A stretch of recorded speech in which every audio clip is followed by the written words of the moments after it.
Good afternoon. My name is Akib Khan. I'm a pediatric orthopedic fellow subspecializing in pediatric sports at the Royal Children's Hospital in Melbourne. I'm really delighted to be here virtually today to present my talk on navigating the fellowship examination. I'm very grateful to both Mr. Gupte and Mr. Bhattacharya who have given me the opportunity to be involved in the program. What we aim to do in today's talk is to go over what the exam actually is, eligibility, the format of the first part of the examination, how the exam is created, how it's scored, and how you can best prepare for it. I'll go over a few pearls of wisdom and some sample questions as well. I think one thing to note is that following this talk, you'll be delivered a talk by Rishi Deer, who is a close friend of mine, on part two of the examination, and he will provide some supplementary material in addition to this. So the examination is taken at the end of training. We all know that it's part of the CCT requirements, consisting of two parts, both the written examination, which is single best answers, as well as the oral and clinical examination. You can go on the JCIE website, and there's a whole host of resources that will help you in your preparations in terms of understanding the actual format of what this examination is. To be eligible, you need to have a medical degree from a recognized institution, a valid GMC license, and have completed at least 4 years of postgraduate training in orthopedic surgery, and that includes having an outcome 1 from your ST6 ARCP. In addition to that, it's also worth noting what the rules are in terms of number of attempts. Hopefully, you have a smooth course through your examination. However, if you are encountering some difficulties, it's important to note that there are a maximum of 4 attempts for section 1 and a maximum of 4 attempts for section 2. Fill out these forms early. These are available on the JCIE website, and these are your eligibility structured reference forms, which are very important and requires you to have at least 3 references who must be selected in the bottom left-hand corner as either a training program director and then 2 other consultants. The examinations are held regularly.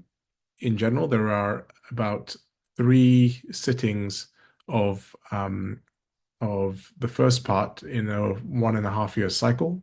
And similarly, for the second part of the examination, there are roughly about 3 sittings in a year. These are published well in advance. Let's focus on part 1. So part 1 consists of 2 papers. Both papers have 120 single best answered questions. You have 2 hours and 15 minutes per part. It's important that you do recognize that this roughly works out to just over a minute per question, and this will help you structure the time that you devote towards answering a question. The other thing to note is also that it's an electronically delivered examination in a Pearson VUE test center, and that means it's very similar to doing a driving test in the sense that you are in a cubicle with a computer and you don't have any pen or paper, but you do have a whiteboard with a permanent marker. So you can make some notes, however, these resources are limited. How is the exam set? Well, the exam is all about higher order judgment. What we can see on the left-hand side here is a copy of Bloom's taxonomy, and this is the different levels of understanding and knowledge. And ideally, what the exam aims to do is it aims to look at the top end of the spectrum and create questions which really ask candidates to apply, analyze, evaluate, and perhaps even create, based on a deeper understanding of the subject material. The level 1 questions, which are more like remembering questions or factual recall, these are questions of the past and really do not fit in with the SBA single best answer format, but are much rather used in multiple choice questions where there are true, false facts that need to be recalled. The exam comes from a database of questions, and this database has been created by examiners who are substantive consultants and have had extensive training in question writing. They need to look at things like difficulty, discriminators, the internal consistency and validity of the examination, and also have a system for which they can remove all of the insufficient and ambiguous questions. The real idea here is to ask candidates to make real life decision making based on information that's given to them. And this is in preference to textbook answers. So, in order to answer an SBA question correctly, it often requires knowledge of more than just one fact. And it requires you to apply your knowledge across a broad range of topics and reason your knowledge in order to solve a problem in an appropriate way, which would be of the standard of a consultant. In terms of writing the questions, usually there is an introduction or a theme, and we would essentially consider this the settler of the question. There's then the question stem, which is usually something that has uh, lots of clues and cues as to what the correct answer may be. And there's a single best answer out of 5 options. It's important to note this is not the correct answer, but simply a simple best answer. And in fact, all 5 answers may be correct, but it's about which is the most correct. This requires interpretation and judgment. And actually, it's something which you develop over time during your clinical years where you are in hospital and you see these judgments being made on a consistent basis. The exam really wants to be written to test your higher order thinking skills rather than your lower order thinking skills. And it really allows you to put the pieces together with the information given in order to show your multi-logical thinking. In order to create a single best answered question, there are several points that need to be noted. I think it's important to really dwell on this a little bit because if you understand how the questions and how the exam is set, it helps you as a candidate really understand what the examiner is trying to get out of you. So in terms of creating the question ideally needs to test something that's important in the syllabus and it needs to be presented in a well and structured, unambiguous manner. And there are several pitfalls which are now well known about, studied, and also avoided when the questions are written. These are things known as test wiseness. So, for example, this is being able to, for example, guess the answer of a question based on how the question is written, based on there being double negatives, based on the idea that there's a true and a false, and being able to game the examination just from pure test taking technique. So questions are written to avoid this now. Additionally, flaws can include irrelevant difficulty. So sometimes questions of the past may have an exuberant amount of detail which is not relevant to the actual answer. So these sort of pitfalls are avoided. And how do we know that that is the case? Well, poorly performing questions are actually judged by an exam committee, and that's usually about 20 examiners who meet every few months, and they use something called the Ankoff method to really discriminate what questions should stay and which questions are poor. And when we look at the actual single best answers, the questions are trialed and an item analysis is performed. And what happens is they look at a percentage of the candidates in the different subgroups, which is divided into the bottom performing fifth, second, third, fourth, and the highest performing fifth in terms of passing the exam. They then look at individual single best question answers and judge the question as to what the difficulty is. So it allows them to then discriminate between candidates. So, for example, they can discriminate which are easy questions because everyone's getting them right, or which are too difficult questions because only 10% of people are getting them correct. And they then look at what the poor performing questions are. So these are the questions where the top fifth of candidates who pass the exam get them incorrect, but the bottom fifth of candidates who fail the exam get them correct. And these are usually due to poor question writing. And they look at the good performing questions, which is the converse. And based on that, they can then look at which questions are included and which aren't. This is from the JCIE website in terms of how the exam is standardized. So the first step is to determine a cut score and then use the Angoff method of standard setting. They then review the questions that have been highlighted for any odd patterns from candidate responses. So the exam is audited essentially. And finally, the GMC has a system called the standard error of measurement, which means that just because a candidate or because a particular score is met, it does not mean that you are eligible to pass and go on to the second part or the the Viva part of the examination, because the GMC wants to be sure that candidates of a that poor performing candidates who should not be deemed equivalent as a day one consultant don't move on to the next part of the examination just because they receive a certain score. So, in addition to the ANGOF, they also apply this thing called the standard error of measurement, which then sets what the actual mark is to allow candidates to proceed to the next part of the examination. So what is the Angoff method? Well, the examiner independently considers questions on the exam and determines what percentage of borderline candidates would answer the single best answer correctly. So that's any candidate who scores within 10% of the pass mark. Each judgment of a question should be within 10% of the other experts. So when they're all sitting down independently and going through the determinations of how difficult a question is and how many percentage of people should pass, these questions, all examiners should roughly be at the same sort of level and say, this is what we think is the standard should be. The mean of judgments is calculated for all of the questions, and this will define what the predicted difficulty is. And then all of these difficulties are added up, and that gives you the exam mark cutoff. And as I said, the SEM is then added because of GMC requirements in order to see who can pass the examination. So let's move on. How do you prepare for the examination? Well, it's very important that you look at your life circumstances. You need to warn your family and your children if you have them. You need to set the expectations early. Make sure you have sorted out your finances and plan the courses you want to go on. Sort out your commute to work. You want to ideally have a short commute. Move houses before or after the exam, as opposed to during the exam period. And choose a wise rotation. Don't go into one which is extremely busy because it's unlikely that you'll be able to devote all of your time towards it. Consider this a 12 to 18-month dedication of your time to learning your craft. And try to complete as many of the CCT requirements in the early years of training. This includes preloading cases to overachieve numbers, audit research presentations and work-based assessments, and plan your rotations through major specialties. Download and read the syllabus.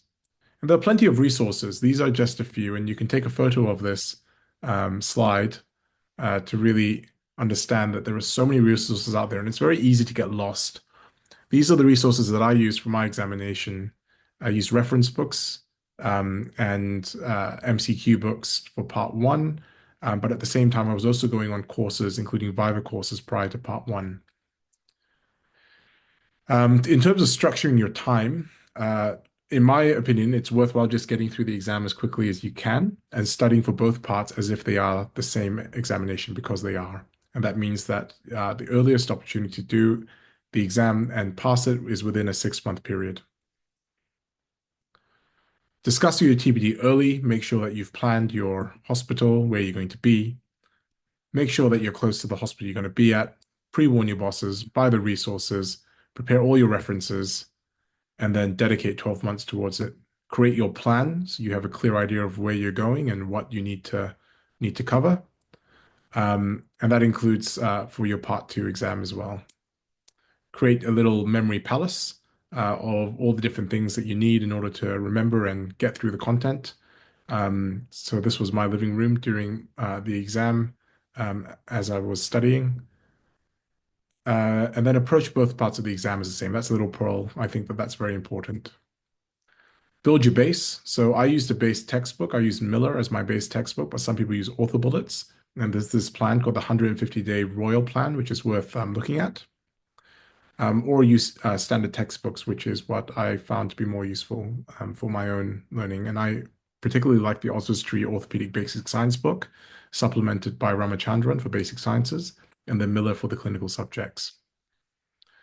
Do questions. Do all of the question books. Sri Ram, Black Book, UKITES I found were okay. OR UK question book, which was quite difficult, I thought. And Banaskowicz, I thought, was also a very good book as well. However, some of the questions were a little bit random in the first edition, But there is now a new edition that's out, and I would implore you to read that as well. I think that the content is more closely matched in those books. However, in terms of timing, Author Bullets is quite a good resource. Remember that the examination is held in a virtual and online fashion, and therefore getting used to reading things on a screen and getting through the questions quickly is quite important. I would say do Viva courses prior to part one in order to build knowledge and be able to explain things. Find a group for both parts of the exam so that you can run through difficult topics and practice your Viva skills because actually, even for part one, if you can't explain it simply, then you don't really understand the topic. Part two, Rishi will speak about in the next section. And there are these other examinations that you can look at doing as well as sort of practice runs. So the SICOT diploma examination or the Fellowship of the European Board of Orthopedics and Trauma. So I did both of these, and they were good resources in terms of preparation and sort of trial runs of the FRCS. Use the study budget to try and get on as many courses as you can. Make sure you're aware of what's available and how you can get it funded because it is an expensive part of your life. But the pass rates are fairly good. So as long as you've put in the work and you have prepared adequately, then I have every confidence that you will do well and be able to pass the examination. So let's go through a couple questions. So part of this topic includes going through questions, and we're going to particularly focus on the knee. So these are some questions which I've written for the knee journal, and we publish questions at the end of the knee journal in every edition. So I would point you to that resource if you want to go through more questions to do with the knee. So here we go. A 33-year-old patient falls off their motorcycle at speed, sustains a closed proximal third diaphyseal tibial fracture with no intra-articular extension. Decision is made to perform a tibial nail. Which of the following technical considerations will reduce the risk of the most common malalignment? So I'll give you a few moments to read that.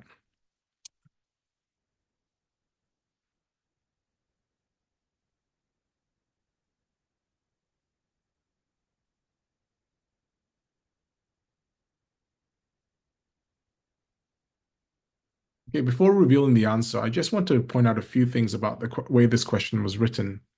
It provides you with an introduction that this is a 33-year-old patient that falls off their motorcycle at speed and has a closed fracture of the proximal third of the diaphysis. That includes the question stem. It also tells you a bit about what is happening. So the patient is going to have a tibial nail. And then it asks a very specific question. Which technical considerations reduce the risk of the most common malalignment? So that question is really asking you to draw on your knowledge of the technique of performing a tibial nail in this particular fracture pattern. And then also for you to understand what are the common malalignments that occur with tibial nails. So it requires you to synthesize and distill your own knowledge and then to come up with an answer. So the answer is D, which is the deforming force on a proximal third tibial fracture are the patella tendon and the pes and the hamstrings and calf muscles, and therefore a combination of technical considerations can be used to avoid a malunion. You choose a lateral entry point and appropriate blocking screws in order to avoid the valgus apex anterior deformity that you can classically see with these fractures. Would point you to the first resource by Heisterman, which is a fantastic paper that goes through this deformity. Another question. So here we go. A 12-year-old skeletally immature boy tears his ACL during a football match. He presents to your clinic. What should your imaging include in the workup of ACL reconstruction? Give you a few moments to read the options.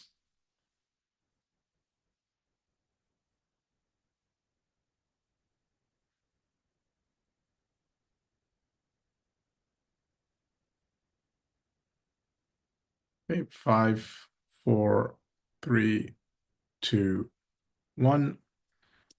And the answer is E. So at 12 years of age, ideally you want to get radiographs of the knee, long leg weight-bearing alignment views, look at the mechanical axis. You'll want to get a bone age as well, and an MRI scan to look at the actual ACL and the meniscus.